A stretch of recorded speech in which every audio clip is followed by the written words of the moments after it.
Hello students, नमस्कार। आज हम एक्सरसाइज 4.5 सॉल्व करेंगे। तो एक्सरसाइज शुरू करने से पहले हम रिकॉल कर लेते हैं इंपॉर्टेंट पॉइंट्स को। पहला इंपॉर्टेंट पॉइंट्स है adjoint of a matrix. Adjoint of a matrix is equal to transpose of a matrix A I J.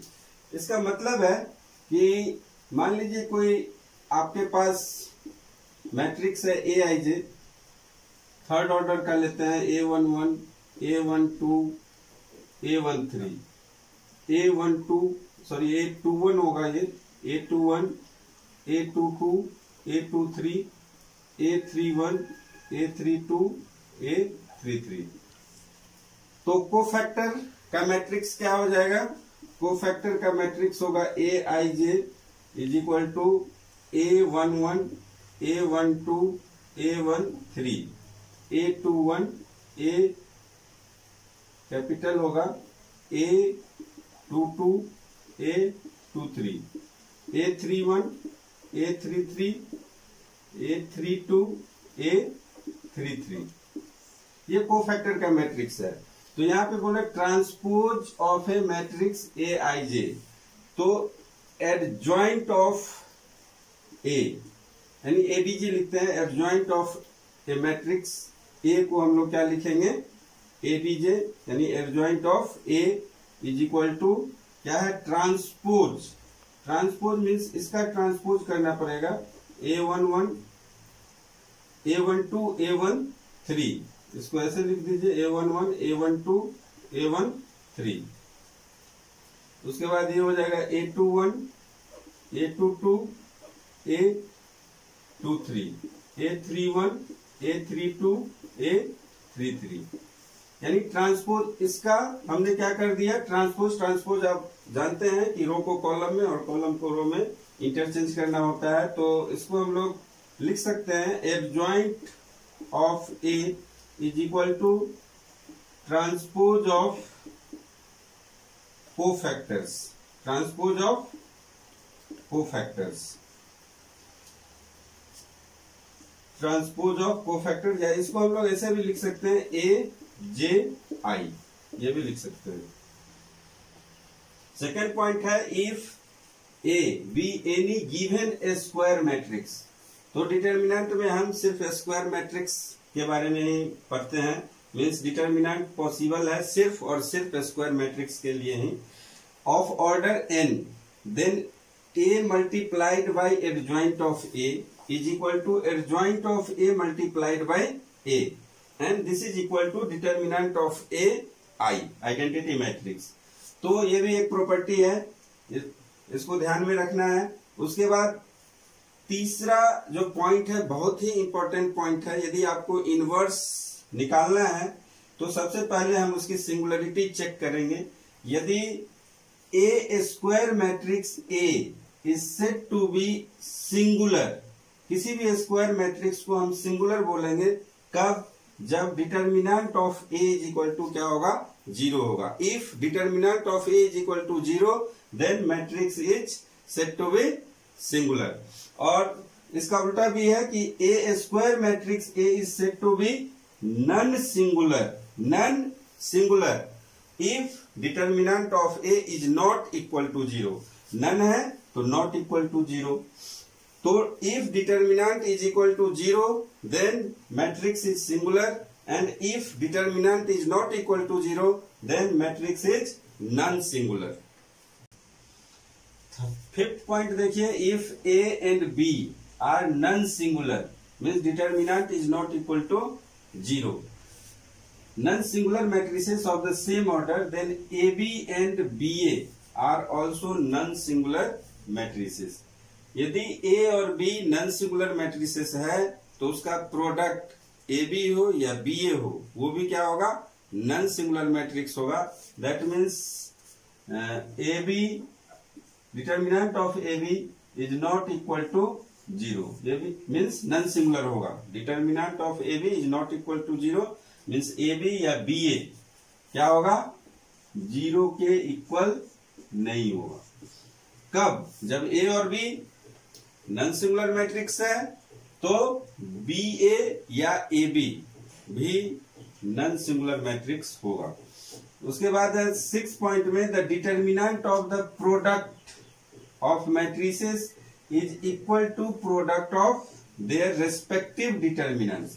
Means determinant of two matrices, determinant of product of two matrices is equal to determinant of two matrices, determinant of respective, determinant of product of respective determinant. Means आपको A B दिया हुआ है, A B का determinant किसके equal होगा, determinant of A और determinant of B के equal होगा। Means determinant of product of their respective determinants. तो जैसे बीसी है, बीसी का डिटर्मिनेंट क्या होगा, determinant of B, determinant of C. उसके बाद 7 नंबर पॉइंट है, if A is a square matrix of order N then adjoint of determinant of A is equal to determinant of A to the power N minus 1। बहुत ही important ये point है, ये objective के लिए खासकर इसी पे ऑब्जेक्टिव में पूछा जाता है, तो इस पे आप खासकर ध्यान दीजिए। तो लास्ट पॉइंट है, बहुत ही इंपॉर्टेंट पॉइंट है, वेरी वेरी इंपॉर्टेंट पॉइंट। इसको आप लोग एकदम से याद कर लीजिए। इसी पे बेस्ड अभी इनवर्स ऑफ मैट्रिक्स निकालने के लिए बोला जाएगा, क्योंकि इस साल के लिए जो हम लोग रो ऑपरेशन और कॉलम ऑपरेशन से हम लोग इनवर्स निकालते थे अभी तक, वो इस साल हटा दिया गया सिलेबस से। इनवर्स जो हम लोग निकालते हैं रो ट्रांसफॉर्मेशन या कॉलम ट्रांसफॉर्मेशन से, उसको हटा दिया गया है। अब यही फॉर्मूला अप्लाई होगा। ए इनवर्स यानी किसी भी मैट्रिक्स का इनवर्स निकालने के लिए आपको ये फॉर्मूला याद रखना है, adjoint of A divided by determinant of A. लेकिन उसके पहले आप इसकी सिंगुलरिटी चेक कर लीजिएगा कि यदि determinant of A is not equal to 0 तभी इनवर्स एग्जिस्ट करेगा, नहीं तो नहीं करेगा। यदि determinant of A is equal to 0 है तो क्या होगा, इसका इनवर्स पॉसिबल नहीं है। यहाँ पे इनवर्स एग्जिस्ट करेगा, ए इनवर्स एग्जिस्ट यानी आप निकाल पाएंगे, और इसमें A inverse does not exist, इसमें एग्जिस्ट नहीं करेगा। तो आप लोग एक बार चेक कर लीजिएगा डिटरमिनेंट निकाल के, यदि डिटरमिनेंट 0 है तो इनवर्स नहीं होगा, डिटरमिनेंट 0 नहीं है तो इनवर्स हम लोग निकाल पाएंगे, यानी कि मैट्रिक्स क्या होगा, इनवर्टिबल होगा। तो आते हैं आज के यूएफओज पे। आज का यूएफओज क्या है, तो बहुत ही इंटरेस्टिंग नंबर है आज का यूएफओज में भी। नंबर्स के बारे में ही बात कर रहे हैं आजकल हम। Unbelievable fact of science, UFOs का फुल फॉर्म क्या है, अनबिलीवेबल फैक्ट्स ऑफ साइंस। तो इसमें हम आज बताएंगे आपको पैलिंड्रोमिक नंबर के बारे में। पैलिंड्रोमिक नंबर, तो पैलिंड्रोमिक नंबर क्या होता है, पैलिंड्रोम वर्ड के बारे में आप लोग जानते होंगे। जैसे हिंदी में एक वर्ड है जहाज, तो इसका उल्टा भी करेंगे, रिवर्स भी करेंगे तो भी क्या होगा, जहाज ही आएगा। उसी तरह यहाँ पे नंबर्स भी हैं, यदि नंबर्स के डिजिट्स को रिवर्स कर दें तो भी नंबर सेम रहेगा, रिमेन्स अनचेंज्ड। जैसे 1 2 3 2 1 है, तो इसको यदि हम उल्टा करके लिखें तो भी क्या होगा, 1 2 3 2 1 होगा। देख लीजिए इस साइड फॉरवर्ड और बैकवर्ड दोनों डायरेक्शन में यदि हम लिखें तो नंबर्स क्या होगा, सेम होगा। उसी तरह एक और इंफॉर्मेशन मैं आपको दूंगा पैलिंड्रोमिक डेट के बारे में। पैलिंड्रोमिक डेट किसे बोला गया है, पैलिंड्रोमिक डेट, तो 10 फरवरी 2001 को पैलिंड्रोमिक डेट बोला गया, क्योंकि इसको आप उल्टा करके लिखिए, ये 2001 है तो क्या हो जाएगा 1002, और ये 02 है तो क्या होगा 20, और ये 10 है तो 01। आप देख लीजिए यहाँ पे, यहाँ लगा दीजिए तो सेम ही आपको डेट मिलेगा, तो इसलिए इसको पैलिंड्रोमिक डेट बोला गया है। तो क्वेश्चन नंबर 1 देखते हैं, इसका एडजॉइंट आपको निकालना है। एडजॉइंट कैसे निकलता है, तो एडजॉइंट होता है transpose of matrix of cofactor. Means हम पहले इसका कोफैक्टर निकालेंगे और फिर उसका ट्रांसपोज करेंगे। तो कोफैक्टर निकालने के लिए आपको क्या पता होना चाहिए? माइनर पता होना चाहिए। कोफैक्टर के लिए जैसे आप A11 निकालेंगे तो क्या हो जाएगा? -1 1 + 1 M11।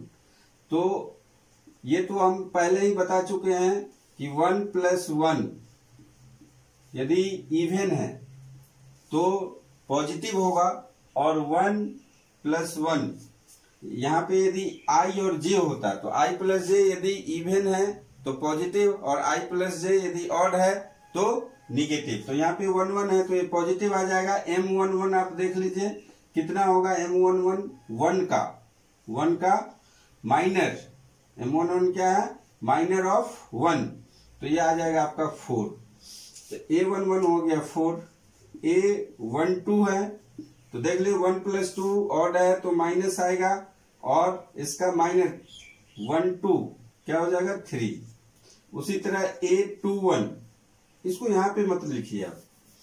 A11 हो गया, A12 इसको साइड में लिखिए A21। तो A21 हो जाएगा 2 + 1 3, माइनस आएगा, और यहाँ पे 3 का माइनर अब क्या हो जाएगा? 2। उसी तरह आप A22 तो पॉजिटिव होगा। किसका माइनर चाहिए? 4 का माइनर चाहिए। कितना होगा? 1। तो आप देख रहे हैं कि A11 A12 A21 A22।